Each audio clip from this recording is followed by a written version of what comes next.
नमस्कार साथियों, राधे राधे। आप सभी का मरनी एक्सप्लोर चैनल में हार्दिक स्वागत है।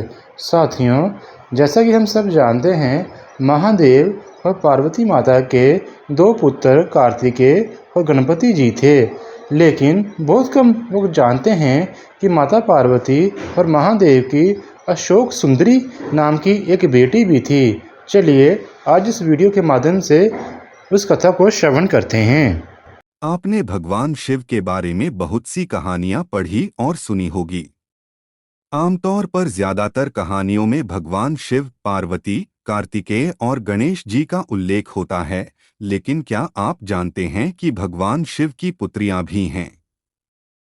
मनसा देवी के अलावा भगवान शिव की एक और पुत्री है, जिनके बारे में बहुत कम लोग जानते हैं।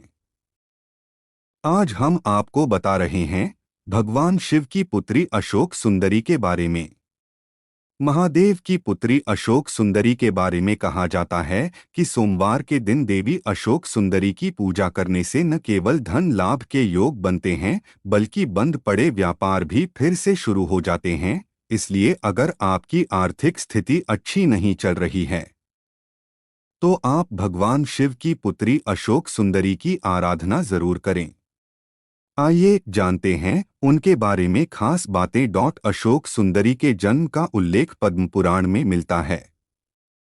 इसके अनुसार एक दिन माता पार्वती भगवान शिव के साथ घूमने के लिए वन गई। वहां पर माता पार्वती ने कल्पवृक्ष को देखा। कल्पवृक्ष के पास जाकर माता पार्वती ने अपने अकेलेपन को दूर करने के लिए एक ऐसी सखी को मांगा, जिससे वे अपने मन की सारी बातें कह सके और एक माँ की तरह वात्सल्य भी दे सके। कल्पवृक्ष को मनोपूर्ति करने वाला वृक्ष कहा जाता है। कल्पवृक्ष ने माता पार्वती की बात सुनी और उन्हें एक पुत्री प्रदान की। पार्वती और महादेव के जीवन में इस पुत्री के आने से सारे उत्साह और अपार प्रसन्नता का संचार हुआ और देखने में यह बालिका किसी अप्सरा जैसी सुंदर थी।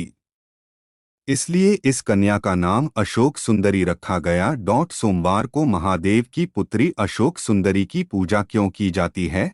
अशोक सुंदरी की पूजा भगवान शिव और पार्वती के साथ की जाती है।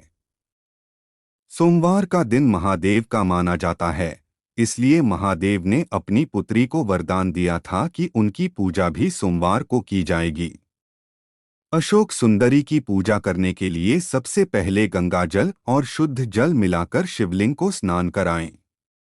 शिवलिंग में जिस स्थान से बहकर जल निकलता है, उस स्थान को अशोक सुंदरी का स्थान कहा जाता है।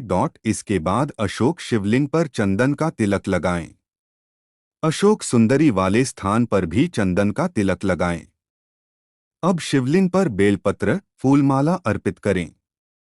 इसके बाद अशोक सुंदरी का ध्यान करते हुए अपनी मनोकामना अशोक सुंदरी को बताएं। धन्यवाद। राधे राधे।